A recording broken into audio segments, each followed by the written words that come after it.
Well, thank you, Susie, and good morning, and thank you to all of you for coming.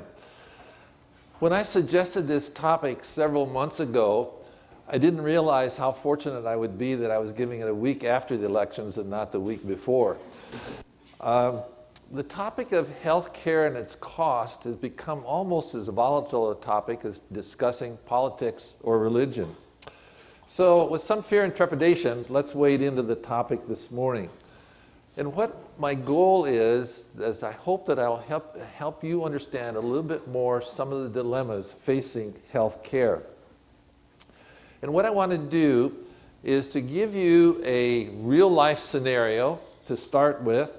We'll talk a little bit about medical ethics, some business ethics, how this affects the delivery of health care, and then some changes that I think might make a difference. And then I want to leave you with 3 questions to contemplate. So in medicine, when we teach, we like to use scenarios. And I want to use a very personal scenario for you this morning. I want you to join in on this scenario and give me some advice. You have a 27-year-old son. He graduated from college with a degree in political science. And he's just not been able to find a full-time job since he got out of college. So he doesn't have any benefits. He's too old to be covered by your health insurance anymore. He would be eligible for a government plan, but he says, Dad, I'm young and healthy. I don't, it's expensive, and I don't really like the idea of the government making my choices for me. So he decides not to take that. I think you can see where this is going, and it probably is going to end very well. Actually, I faced this situation with my own son several years ago. He graduated with a degree in political science, and for the first 2 years after he got out of college, he delivered pizza with no benefits. And I was very upset with him when he chose not to take the state health system in Washington, which is where he was working. So you get that call that we all would dread. Emergency room from St. Vincent's calls you one day and says, your son has just been brought into our emergency room by a helicopter ambulance. He's been in a severe motorcycle accident and has severe injuries. He's got a broken leg, 2 broken arms. He's got some undetermined internal injuries, and he has a head injury.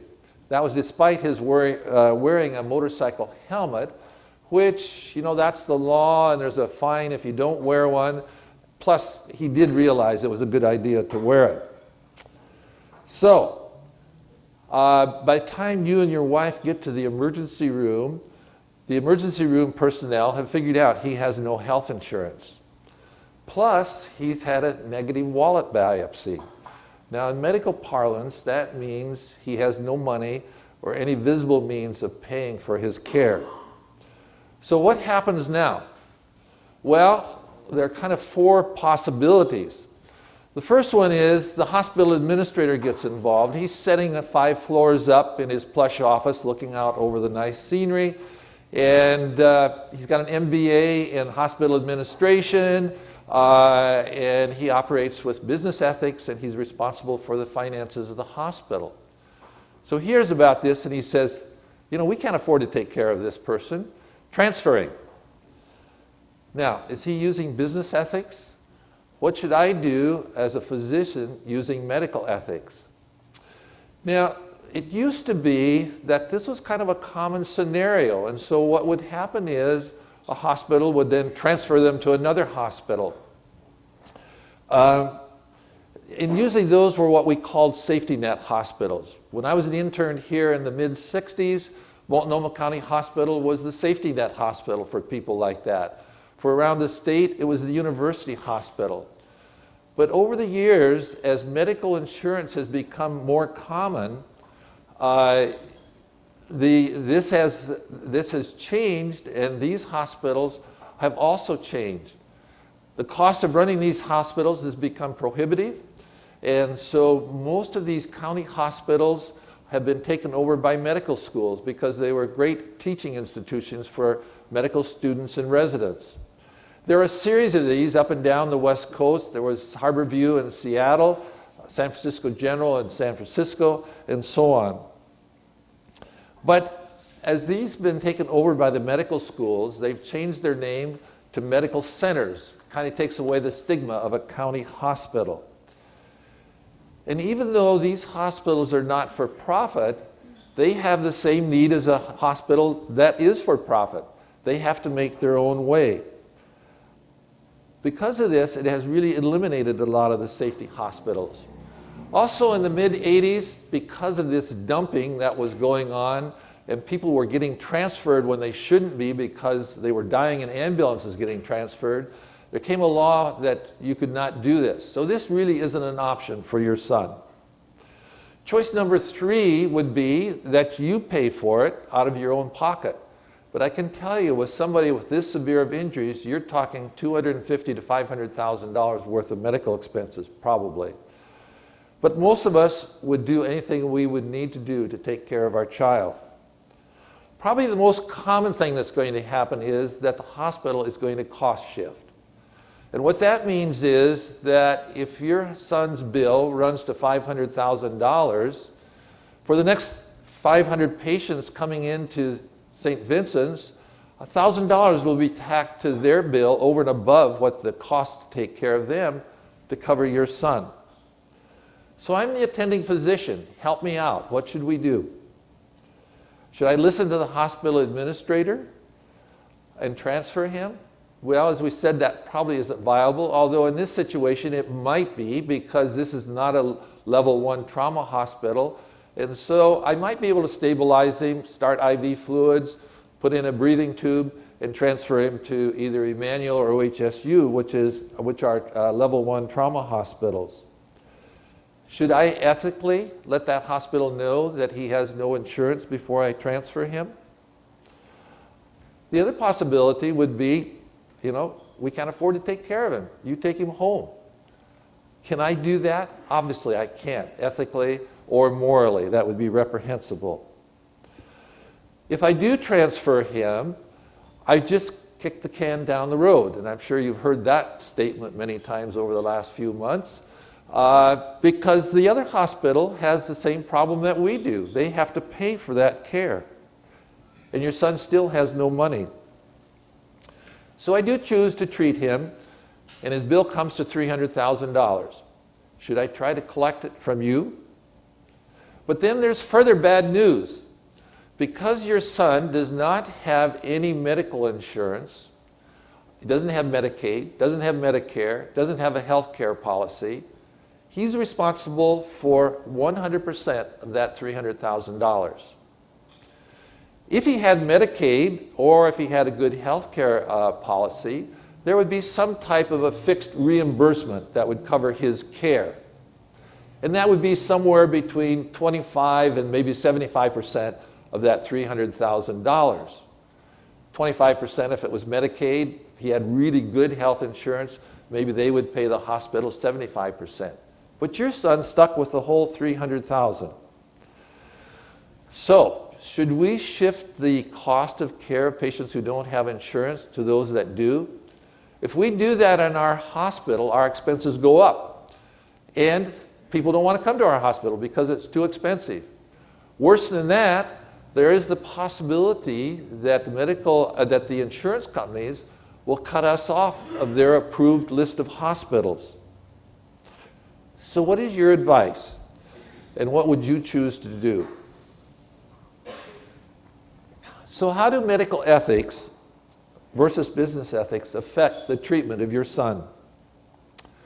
As a physician who's taken the Hippocratic Oath, can I stand by and watch someone die because they do not have medical insurance or don't have any way to pay for their care? Of course I cannot. But who should pay? Can a hospital, whether it's for profit, not for profit, government hospital, cover everyone that comes in the door? How does this fit with business ethics? So I have a question. I'm sure you've heard the biblical statement, "Am I my brother's keeper?" I think all of the major religions of the world today have as one of their main tenets, whether you're talking about Buddhism, Hinduism, Islam, Judaism, or Christianity, one of the major tenets is that we should take care of widows, orphans, the poor, and foreigners in our land. As you would recognize, most of these do not have an advocate or a protector. So I think we can ask the question, do we have a responsibility as society to provide at least a basic minimum of health care for people like your son? Another thing that came to mind as I was preparing this talk was something that I heard often as a child. To lose one's wealth is much, to lose one's health is more. And think about that for a minute. I think almost all of us, if it came to losing our wealth, we would do anything to have our health. And I think that's the reason why we here in the US are willing to spend 17% of our GDP on health care. Health is much more important than money when it affects us as an individual. So let's take a look at medical ethics. Where do they come from? Well, I think most physicians would go back to the Hippocratic Oath, which was written somewhere around 400 BC. In that, the Hippocratic Oath says that I should act to benefit my patient, I should try to relieve pain, I should lessen the violence of disease, I should not treat those for whom medicine has no help, I will not use medicine to kill a patient or effect an abortion. I will honor my teachers, and I will respect my patient's confidentiality. I think you all recognize that the Hippocratic Oath has been modified. Here in our state, a doctor can actually give a prescription for medicine that a patient requests to actually commit suicide in terminal cases. And obviously, abortion is allowed by law. But there are 4 pillars of medical ethics that we actually use in medicine. The first one is autonomy. That means that we have to respect a patient's decision for their medical care. Second is beneficence. I will act for the benefit of my patient. Third, non-malfeasance. I will do no harm. Fourth, justice. All patients should be treated equally despite their gender, race, religion, or economic status. Now, although there are 4 pillars, sometimes one has more weight than the other. Here in the US, we are very independent and we want autonomy. So sometimes autonomy will trump all the other 3. Where I worked in Singapore, frequently it wasn't the individual that made decisions about their medical care, it was the family. And this is true in a lot of cultures. Some cultures, depending on your religion or your gender, you may or may not get treatment. Now we may think that's unfair, but is the same thing true here economically? Does it depend on your economics what kind of care you get? I just was at a meeting and I heard this statement that there are some states in some cities in this country where life expectancy varies by 20 years depending on your address. If you live in one of the suburbs in a nice part of town, your chances of living a long life are very good. But if you're from a poor section of town, they are not good. So what are business ethics? Well, I think for all of us, we want business to be honest. We want them to act with integrity. But the reason a person goes into business is to make a profit. So that leaves a tension between profit maximizing behavior and non-economic concerns. What has happened in medicine? I'm sure you've all heard stories about the family doctor who turned one away. Sometimes he didn't get paid or got paid in eggs or chickens or some type of produce. But times have changed. Medicine has become a business, not only for the hospitals, but also for practitioners. I'm sure some of you have seen in the news clips over the last few months how doctors and patients upcode to maximize their reimbursement from insurance companies. The Hospital Corporation of America, or HCA, which is one of the largest in the US, is being investigated in Florida for the overuse of cardiac stents in patients with heart disease. A few days later in the Wall Street Journal, HCA was lauded as a good investment because they had found out how to maximize their charges, both for doctors and for the hospitals, to get the maximum amount of profit. Hospitals are buying up doctors' practices, and why would they do that? Why would doctors want to sell them? Well, there's a quirk, and I'm not quite sure where it comes from, but for some reason, hospitals can charge more and collect more than a doctor can in his private office. Again, another article in the Wall Street Journal talked about a patient who had an echocardiogram in his cardiologist's office. He was charged $600. 6 months later, he had to have it repeated. And he went back to the same office, same doctor, but in the meantime, the doctor had been bought out by the hospital. Charge for the same procedure was now $3,600, 6 times as much. Now, if that came out of our own pocket, what do you think we would do about that? So I've presented some of the problems. Do I see a solution? Probably none that would please everyone, maybe not even only a few. There are really 4 major players in healthcare. First of all, there are the usual ones. There are the doctors and the hospitals. They account for about 50 to 60% of the cost of health care. Another thing that is frequently mentioned is malpractice and defensive medicine as being major causes of the rise in healthcare cost. That probably only affects about 10% of the cost. The other major one is 25 to 30% goes to administration for health care. That's mainly to the insurance companies. What do insurance companies do? They collect the premiums and they pay out the health care providers. Now, would you be willing to pay 25 to 30% to somebody who was taking care of your 401k? In countries with a single payer system, i.e. some type of a government system, the figure is closer to 10%. I actually read an article just recently that in Medicare programs that are run by the government, the administrative costs are 2%. Those run by private insurance companies are 17%. Huge difference between the two. Finally, the other cost, the other player are the pharmaceutical and medical device companies, and they account for about 20% of healthcare costs. Now, do you think any one of these 4 would be willing to cut their share of the pie? I don't think so. So do I see a solution? Yes, but it probably isn't feasible here. One system that made an attempt in the mid-90s was the Oregon Health Plan. And that was for indigent patients. It did not affect those of us who had private health insurance, and it did nothing to control healthcare cost overall. Participants did not get Cadillac care, and they might have to wait for non-emergency cases like people do in the UK and in Canada. But there was a basic safety net for those patients. Another system that I think might work here is the one that I worked under when I was in Singapore. There, everyone had a certain amount taken out of their salary and put into a fund. Very similar to what a medical savings account would be here.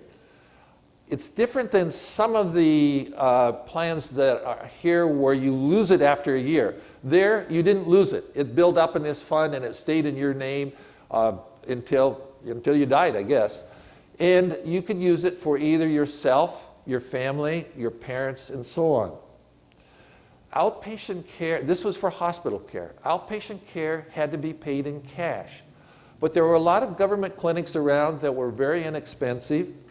You could choose the level of care you wanted. You'd come to our clinic, and if you wanted to see a senior professor like myself, you paid $75 to see me. If you were willing to see an intern, you paid $35. If you came into the hospital and you didn't mind, remember, Singapore, it's 90 to 92 degrees every day of the year. If you didn't mind being on a ward with 8 other people and no air conditioning, that was really cheap. If you wanted to have an air-conditioned private room, that was obviously more expensive. There was also private insurance that you could use in a large private sector as well, where you could pay for your care. And then some companies would also have medical insurance for their employees. I think some variation of this might be viable here, but I'm not really sure that the 4 players I mentioned or the politicians would go for it. Another option might be a large corporation like Intel providing their own healthcare system, similar to what Henry Kaiser did for his workers during the Second World War in the shipbuilding industry, and is what led to the Kaiser system here in Portland. But then, where would the rest of us be? Then, there's a one-payer system. Now, mentioning a one-payer system or a government system, at least among physicians, is like crying fire in a crowded theater. Everybody has a visceral reaction to it. Although a total government system might be less expensive, it probably would never pass here, and it would be just too disruptive. Obviously, the government can't go around buying all the private hospitals in this country. One irony that I saw when the debates of the Affordable Care Act was when senior citizens like myself went out and protested government involvement in health care.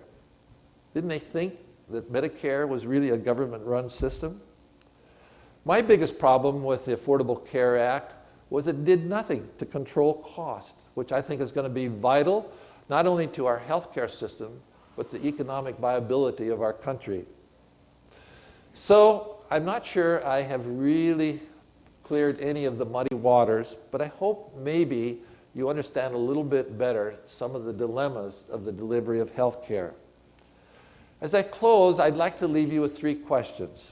First of all, am I my brother's keeper? Do we have a responsibility to, or maybe do we want to help those that are less fortunate than ourselves? As a person of faith, I think the Bible commands me that I should be willing to do that. Profit should not be my number 1 motive. Second question, how would you feel if you lost your 401k, your IRA, all of your wealth? Could you still be happy if you had your family, you had your health, you had a roof over your head, and you had food to eat? And finally, if you were to lose your health, what kind of a healthcare system would you want taking care of you? Thank you.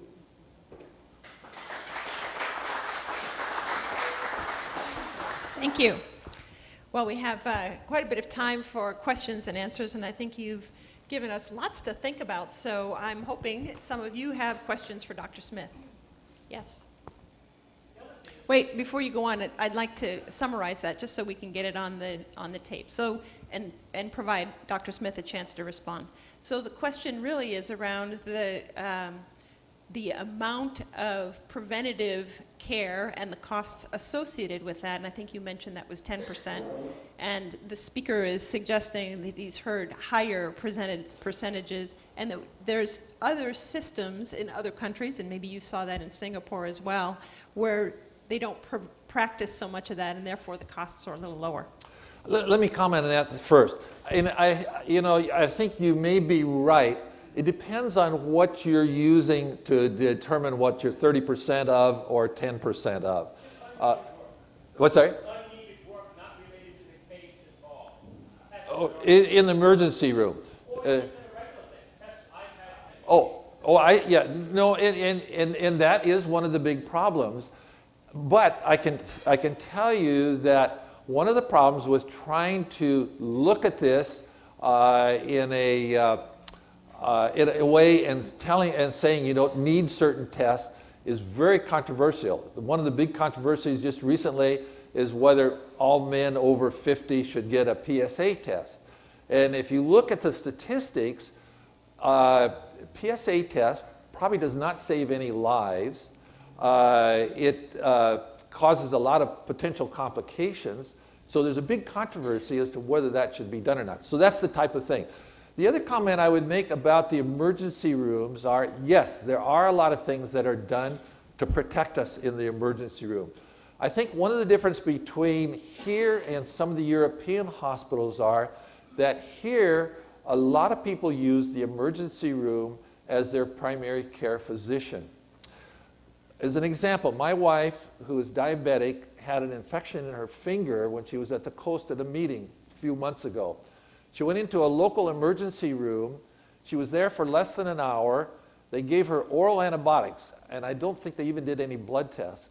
And the total bill was $900. I mean, I was flabbergasted. But why? It's because there are so many people who come in who have no insurance and don't pay. And in fact, I remember seeing during the debates this, a couple years ago, this lady saying, well, we don't have health care insurance. We just go to the emergency room, and then when we get the bill, we ignore it. And so what happens is the hospital has to tack all that on. Now, I would be the first to admit that, sure, there are a lot of probably unnecessary tests. Looking at it from a physician's standpoint, though, we don't want to miss a potential injury. And there are a lot of things that could be done. People could, if you talk to the patients and things like that, there are a lot of things that we wouldn't have to do. So in some ways, I agree with you. Okay, second point. The second point is this. So the scenario here is regarding the person who can or cannot pay for insurance versus the one who chooses not to, and whether there are consequences associated with those decisions, which wouldn't necessarily affect whether or not the person received the care, but whether we will go to extremes to recover some of those expenses. I think that's a very good point, and I would agree 100%. I mean, obviously, you have to treat somebody like that. But yes, I think you should go and try to collect that much. But what do you do if somebody doesn't have something? I think the other thing is that... Yeah. I think that gentleman back there was first. Another question? So he's suggesting some other creative strategies for cost shifting, like taxing behaviors that lead to poor health, like cheeseburgers, I think was and Twinkies. I think the government is trying that, but people who eat Twinkies and cheeseburgers don't like that. And it's another tax. So, yes. So I'm not sure I quite understood the scenario there. Well, I do. So yeah. You can Okay. So the question is, when I talked about this person who had no insurance was responsible for the whole $300,000 worth of cost, is there some way of negotiating that price? Well, that's one thing that I think should be done. I mean, it has just gotten completely out of line, in my opinion, as to what charges are. And everybody just keeps raising them. And there's also this upcoding, creative billing. When I go to a meeting, one of the most popular courses are how to code to get maximum reimbursement. So that's what everybody's working on. I can give you a lot of examples that I think are just ridiculous. I had a friend that I was in China with in September who was the chief of plastic surgery at a major medical school in this country. He had just had a tendon transfer to his thumb, I think, or something like that, and done by somebody in his own department who was a hand surgeon. And I said, how much did that cost? $18,000. That was the surgeon's fee. I said, how long did it take him? He said, an hour and a half. I mean, that's totally ridiculous to make those kind of charges. Now, what happens is that, like I said, if I have Medicare, I actually was in St. Vincent's a couple of years ago with a heart problem. And my total bill came to $50,000. Medicare allowed, I think it was like $20,000. So that's all the hospital collected. But if I had been 64 with no insurance, I'd been responsible for the whole $50,000. I think some way that has to be changed. The problem is lobbyists, and nobody wants to see their reimbursement cut. The other thing is doctors are worried if you cut what you bill, then in response, the insurance company is going to pay you less. So if I bill $18,000, maybe I'll get $4,000. If I bill $4,000, maybe I'll get $500. And so it's a chicken and egg thing that's really hard to cut off. And I'm not quite sure how to do that. Somebody else had a question? Yes. So what are the practices here in the United States that follow the Hippocratic Oath that are beneficial to the my brother's keeper concept? Okay. Well, I think, you know, I wish there was more in some ways, but I think, for instance, for older people, Medicare, whether you like it or not, compared to before Medicare, before 65, you know, older people didn't have any way of covering their health insurance if they didn't have much money. So I think that's one thing. So there are government programs that do that.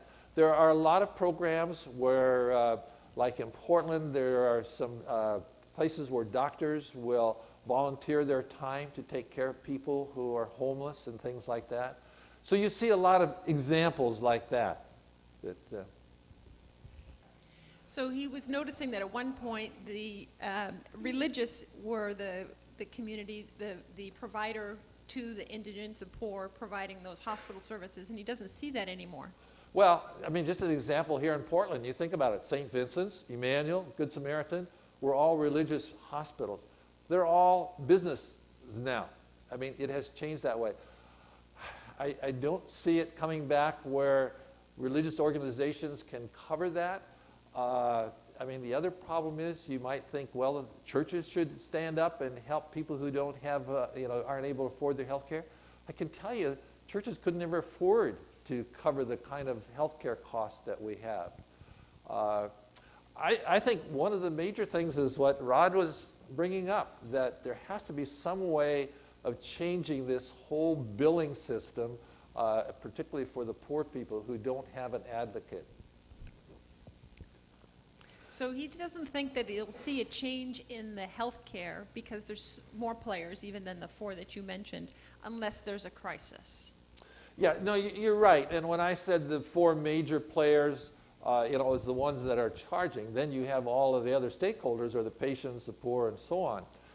And I think you're right. It will take a crisis. I'm not quite sure what kind of a crisis, but swine flu. But the other problem is what I said about losing your wealth versus your health.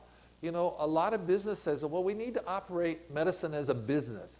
If we create more competition, prices will come down. I can tell you that's been tried in many places, and it doesn't happen. There's creative billing, and there's always ways that you can keep your income up. And so it will take some type of a crisis, and I'm not sure what that will be. I think we have time for one more question. Yes. I No, guess yeah, we'll have to do 2. I've got Oh. one here and here. Go Oh, ahead. I'm sorry. Okay. So he brings up an interesting point here that this is probably one of the only services where you go in and you don't even know what you're going to pay before you get the service. And so is there a way that we could make that more transparent up front? You know, I don't know for sure. The reason when you talk about, you know, why can't you see that in your bill, you know, the hospitals know that they can't do that. It's put on your bill, you know, an extra, like, you know, for an airline company for fuel costs, they charge you extra for fuel. They can't put on your bill, we're charging you an extra $1,000 to cover those that don't have insurance. And in a way, I don't think that's really fair, that just those who get sick should pay for those people. I think it should be all of us. But it is hard to get the transparency. And, you know, and the other thing that's just really scary is when you look at the bills, you can't really figure out, you know, what they mean. There are a lot of mistakes made. Just very quickly, I did a lot of pediatric ENT. And I remember one time a mother coming in after surgery and saying, I was charged $10 for a diaper in the hospital. I said, what? I said, that has to be ridiculous, because they itemize every little thing. So I checked it out. Well, it turned out what happened was on little small items, hospitals raise the cost 400%, because, you know, if you've got a 50-cent item, you know, you can't charge 75 cents, you just, you know, you got to, so they'll charge like $4 or $5 for it. So what had happened was, when they determined the charge for a diaper, they took a whole box of diapers and multiplied that by 400% rather than a single diaper, and that's the reason diapers were so expensive. But those are the types of things that are just Yeah. really drive you crazy. I think there was one One more question back by the bar. Yes. So an interesting, different business model to be paying for outcomes versus services.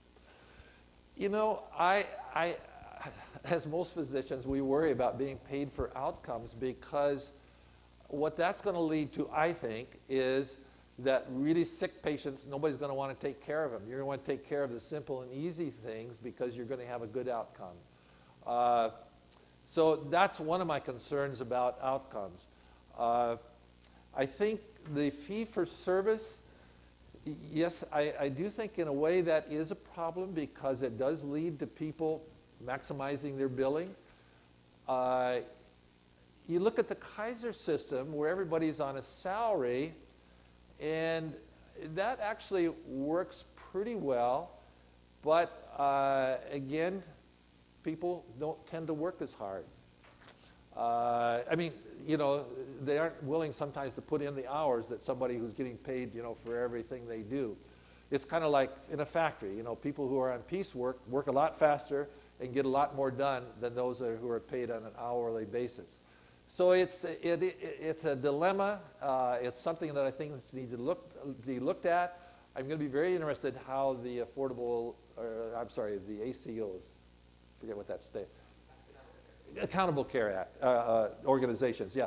It's going to be interesting to see how that works out, and I think it has certainly some benefits.